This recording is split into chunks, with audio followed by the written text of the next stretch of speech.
our webinar on the RFP with the Learn and Work Ecosystem Library. We think a few others are going to be joining us yet, but we want to take advantage of everyone's busy schedule, so we'll start now. Lucia, and by the way, we're recording this so that folks who could not be with us today will be able to watch it later, and this will be available at the library website. We'll explain a little later where that will be. So we'd like to start with the introductions of our library team. I'm Holly Zanville. I'm the lead of the Learn and Work Ecosystem Library. I'm also a research professor at George Washington University, and I'm one of the co-leads of a sister project called Credential as You Go, which is related to the library because the library was formed in part to provide information about the Learn and Work ecosystem to the many folks that are working nationwide on incremental credentialing. The library, of course, has a larger purpose, which is to provide information to the many institutions and individuals and organizations that are working on improvements in the broader Learn and Work ecosystem. And we hope you visited the library so you can get a sense of the depth and breadth of the library. So I'm going to ask Lucia to introduce herself next. Sure. Thanks so much, Holly. Hi, my name is Lucia Weathers, and I am a project manager and communications director for the Learn and Work Ecosystem Library, and really excited to be here. I oftentimes am behind the scenes, so right now I'm the Learn and Work Ecosystem Library via Zoom, but you can see my picture on screen. So I will turn it over to my colleague Matthew. Thank you. My name is Matthew Valdez. I am the librarian for the Learn and Work Ecosystem Library. I'm an academic librarian based out of Colorado. Thank you. Next slide. So we hope that you've all had a chance to visit the Learn and Work Ecosystem Library. This is a screenshot taken a while back. So if you went to the library today, for example, you'd see that we, I think, now have 203 glossary terms. So when we pulled this one, it was at 169. So we've been adding content regularly in all the areas of the library. And we'll talk more about the library as we move on. So the next slide. When you go to the library site, you're going to see a tab at the top called Research. And when you click that, up will come our new research center. And there are 6 different rooms. Some of them we're starting to populate, others we're still working on. But one of the sites that is now populated is the Special Projects site. And that is a space where we're going to be hosting the collaborative projects that are working with the library. And one of them is going to be our RFP project. So Matthew is going to take you through. When you click on this site, Matthew's going to share with you what you're going to find if you haven't had a chance to look at it yet. Yes, so if you follow those breadcrumbs from the menu bar to research, to the research center, and then select the special projects room, this is what you'll see. Right now we have our RFP, which is what we're discussing in the webinar right now. So please direct any of your colleagues to this site if you haven't been there before, but you can find the description of the RFP here. It's a PDF document linked within the website. And this is where we review the opportunities for participants. We have indicated here, we have 1 through 4 opportunities that we've identified. There are these self-designed projects, which we'll be discussing in a little more detail in a moment, but this is where we'll invite faculty, students, or staff who wish to participate to design their own research question or project. If, on the other hand, they would prefer to have the library recommend or assign a project, we can also assist with that. We have a few that we've already assembled that we'll be sharing in a moment, and we can also help to develop a project that addresses a participant-specific area of research. There are, of course, networking opportunities. Participants will be invited to join recurring webinars where we'll check in with this community of learners, and then there will be a network of email addresses, so participants will be able to communicate with one another. And then finally, there's an opportunity to publish some research at the end of this process. One of the other rooms of the Research Center is the Researcher Showcase, which is one example of a location that some deliverables could end up. we'll invite participants to put together blogs or articles or reports that reflect the results of their participation. And so there will be an opportunity to have that published on the library website as well. And then finally, this reviews the eligibility requirements, and then there are a series of engagement questions that we would ask participants to consider as they work through this process with us. So this document, along with the actual e-application form, is available on the library website here in the special projects room. We also include that link titled Library Overview, which is a document describing some of the background and history behind the development and launch of the library website. So this is a one-stop resource for interested participants. Next slide, please. So at this point, we'd like to stop with our presenting and open up the floor to any questions from our participants. You've got a few different methods available to you. The Q&A or chat features for text-based questions, or if you have a question you'd like to be taken off of mute, you can ask us directly. And of course, if anything comes to you after we've concluded our webinar today, we have our contact forms and email addresses that we'd invite you to use to continue this conversation. So any questions coming from the group right now?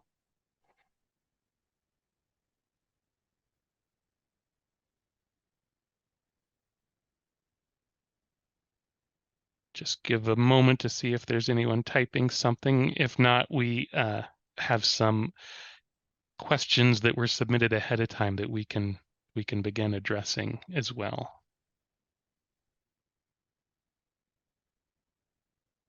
I think we should move to those questions and give folks a little more time to react. So one of the things we've heard from some folks before the webinar who indicated to us that they were not able to attend today, but they did have some questions, and we indicated that we would address them during the webinar, and then we'll have a recording available at that site that Matthew just showed you at the website, so that folks will be able to see whatever questions you raise, as well as we wanted to share with you some of the questions that we had already received. So the first question we received is from a student, that if the student is trying to use this opportunity as an internship at their institution, can we certify to your college that you're part of an internship, and can we fill in the paperwork that might be needed for your advisor, et cetera? And if you do an internship, can you submit information to, can we submit information to your advisor about what what you did? So the answer is yes. If you wanted to consider doing an internship, we're happy to fill in the paperwork that might be needed by your institution, and we would do our best to capture what you worked on and share that on the paperwork that a lot of the colleges and universities require in order to do a bona fide internship. So that's one of the questions that we think some folks will have. So Matthew's taking the next one. So the next question is, if I am selected to participate, is my name going to be listed at the library as participating in the program? And will we ask for permission, or is that permission implied through the submission of the application? The short answer is we will ask for and receive permission before we put anyone's name on the public-facing website. We anticipate that the likely way this will go is that we'll list out the participating institutions, and then if there are some final reports or deliverables produced, that the authors then would have their names on the byline there. But of course, it'll be a case-by-case decision. If someone does not want to have their name on the website, we won't put that up. We'll honor those requests. We also received a question from someone who said they might want to apply, but they really don't know what they would want to do. So what type of assignments are we going to suggest for people like them? And we're going to put this in a parking lot for a moment, because we do have a slide coming that lists some of the assignments that we think would be particularly helpful to the library. So I'll just hold off on that one and we'll come back to it. Next is, if the project I start doesn't work out, can I switch to one of your assignments or come up with a different topic? The short answer is there. Yes, absolutely. We don't want anyone to feel that they're locked into a path that isn't going to be fruitful or useful for them. So if you begin attempting to answer one research question and see it doesn't have enough behind it to support the entire project, we will work with you to come up with a new project or to support an alternative project of your own that you had in mind. And then the next question, is there a certain time commitment that we're expecting for people who join this project? We anticipate that the work will take place over a series of 2 to 3 months at least, but we don't have a specific minimum time requirement.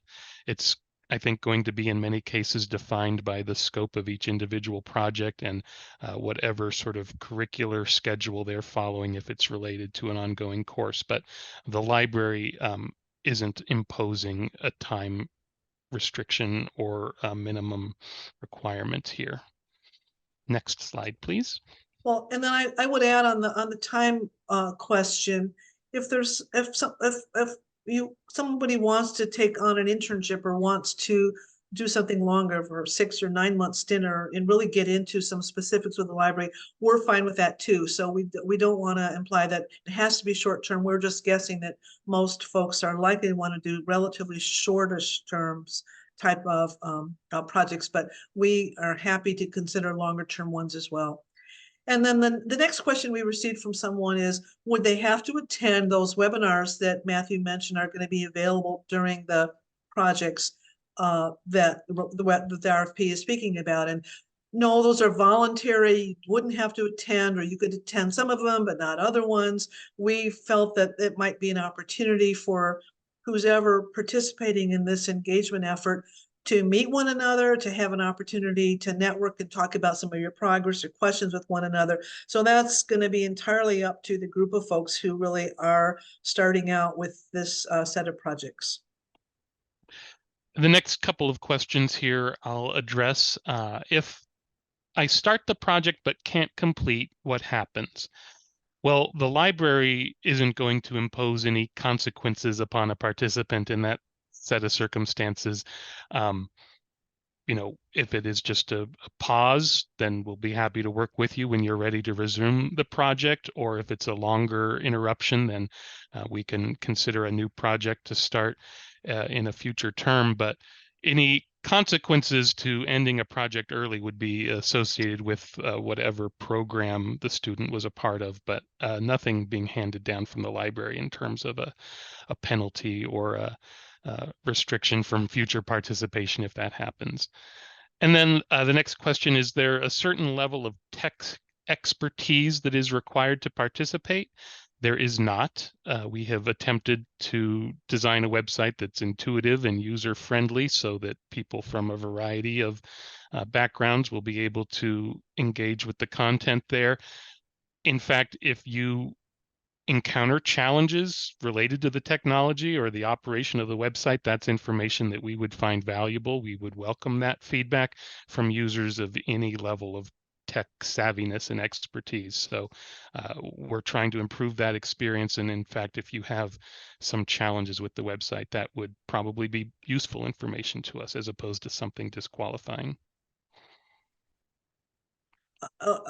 Someone also submitted a question about that they'd like to consider an opportunity to submit an application later in the year, or will there be opportunities in 2025? And one of the questioners came from a faculty member who might want to consider weaving the library into classes, but it's really too late for them to probably to do it in this next term. So was thinking ahead to whether or not that might be appropriate.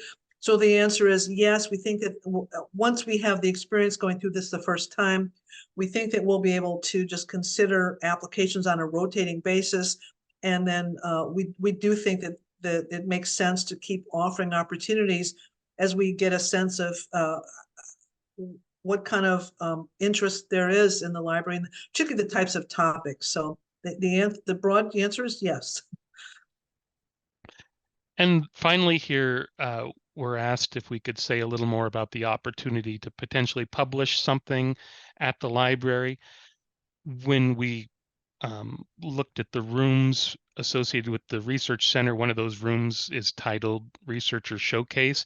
This is still one of the rooms that's a work in progress, but this is the type of content that we think could be housed there in the future. So if participants produced blogs or articles or reports after participating in this, then we would review that and then have the opportunity to publish it on the library website as something featured in that researcher showcase space.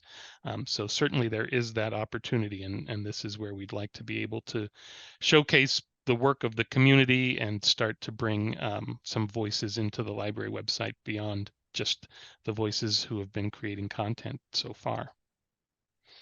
I think at this point, hopefully, maybe seeing some of these other questions might have jogged the questions out of our attendees today. So if anything comes up now, if you'd like to follow up on any of these questions or have thought of something you'd like us to address, we'll take another moment here to pause and open the floor to those questions.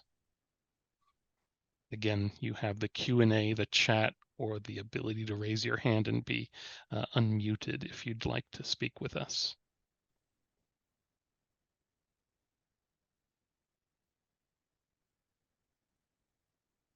And if that remains quiet, we can move on to some more suggestions here that we've put together for potential projects and assignments. So what we did receive from a couple of folks who couldn't be with us today were questions around, well, I'm not sure what my topics might be. Can you give us ideas of what you think the library would really like to see in terms of assignments? So we have talked among ourselves and we've come up with some assignments that we think would be really useful to the library. And we're certainly open to other assignment ideas that you may have in mind, but a first one is to pick a topic. It could be something like current technical education or prison in education and prison programs. Pick a topic, and we have an index at the library that would be pretty handy if you're scrolling down it for topical ideas. So do a search to pull up as much information as you can on that particular topic. And the search would entail the glossary terms, the topics, the initiatives, which are really special projects that are underway in the Learn and Work ecosystem in that area, the organizations that are working in that space, and who the stakeholders are. And that would come up in a search. And on that topic that you selected, we'd ask you to write a summary of what you could learn from the information that came up in the search. Could be a short report, could be a synthesis, analyzing the information that's collected. It could include identifying missing information or searching in other places outside the library to see what might be missing. So that would be an example of one assignment we think would be really helpful to us.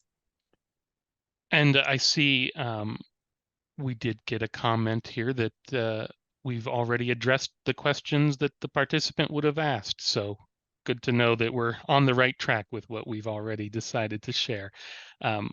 Another example of an assignment that we might be able to issue to a participant. Number 2, spend time getting to know the library and write a blog or reflective piece on what a specialty library like this offers to various stakeholders.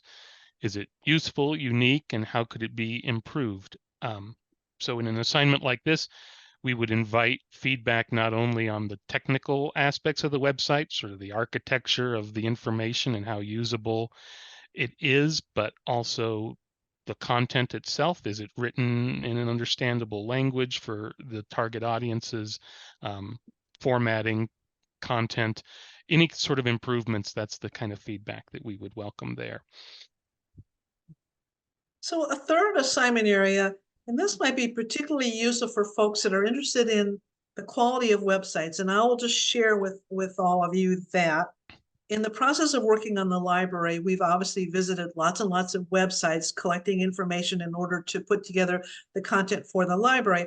And we're finding a lot of problems finding information at websites, seeing whether or not it's updated, it has been updated, understanding what the topics are that are offered at these different websites. So we're pretty interested in the quality of websites that are out there. And so one assignment then might be to pick 3 to 5 topics to search and visit the referral sites, websites. And in every case, one of the principles of our library is to play air traffic controller. So a lot of websites will not send you elsewhere for information that might be really important or useful.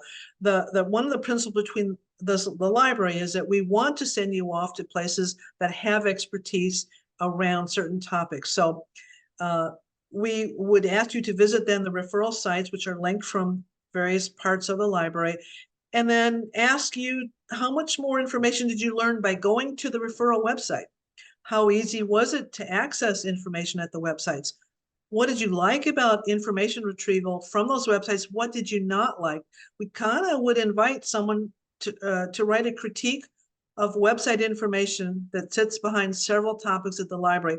We think that this would be useful. It's kind of like movie reviews. What did you find? What did you like? What did you not like?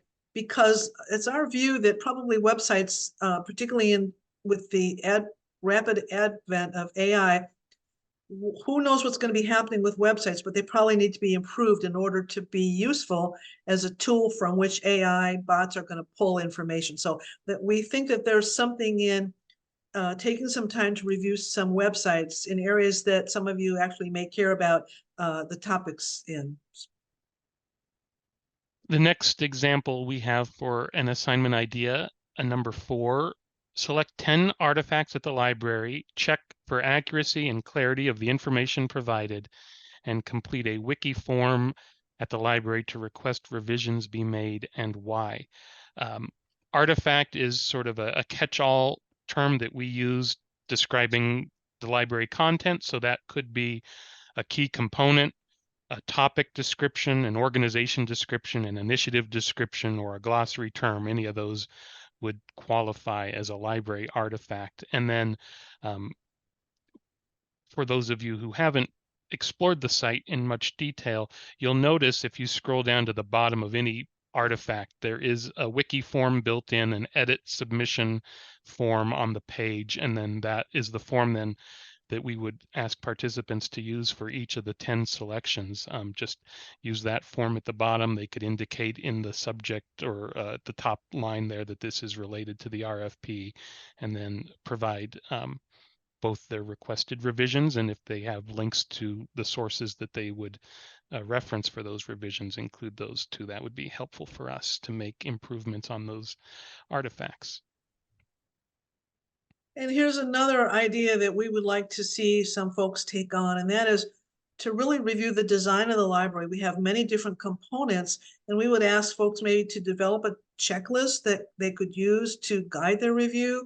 But after the review, do you understand more about the Learner Week ecosystem? What especially did you learn?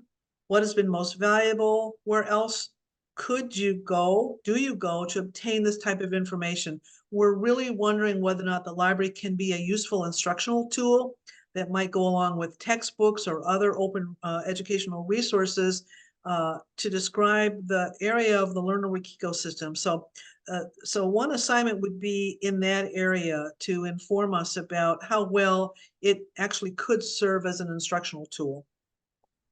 And then related to that, our final assignment suggestion here is actually using it in a classroom scenario.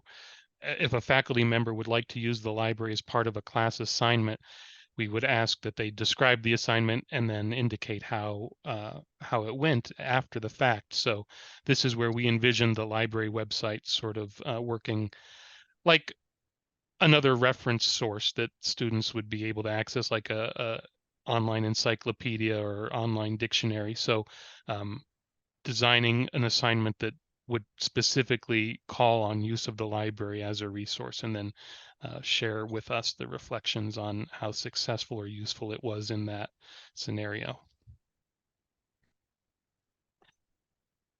Okay, I think that was the last of the assignment suggestions we had. I don't know if this maybe spurs any other comments or questions from our audience, but if you would like to take another opportunity here to either type a message to us or raise your hand and come off of mute, we can address any other questions. And of course, those 6 suggestions are just examples. We'd be happy to work with an individual participant to develop an assignment if they only have an idea of a research area, but not a specific assignment to couple that with. That's the kind of conversation we can have to develop a unique assignment for that participant. And if any of you want to share why you attended today, whether or not you felt like the RFP was clear enough, or you're really looking for assignment ideas, we would welcome you unmuting and hearing from you. And we understand if you don't want to share that. We have a number of different sort of paths you can take to get in contact with us throughout the website. There are contact forms and submission forms. They all get filtered to the library staff, so feel free to use whichever one is most convenient. Of course, you also can email directly. There's the info@ email address here that is a shared email address that the library team has access to. So if you have a question occur to you after we've ended today's session or something you'd rather discuss one-on-one with the library staff, feel free to use any of these communication channels and reach out to us. And of course, the application itself is another channel. We invite you to submit that whenever you're ready. And this session that we just conducted, we're going to post that recording on the library website alongside this other documentation about the RFP. So if you have someone in your orbit who wasn't able to attend today, but you think would be interested, please invite them to view this recording and reach out to us with their questions as well.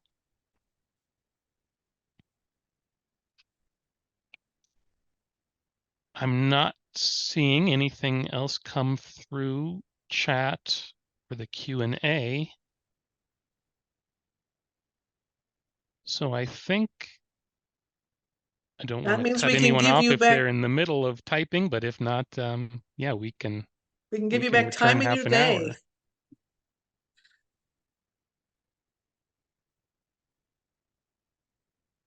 Then Well, we thank are. you for your attendance today, taking the time and expressing an interest in what we have to offer here, and we hope to follow up with each of the attendees afterwards. We'll be watching our inboxes. Thanks everybody for attending. Thank you all. We appreciate you.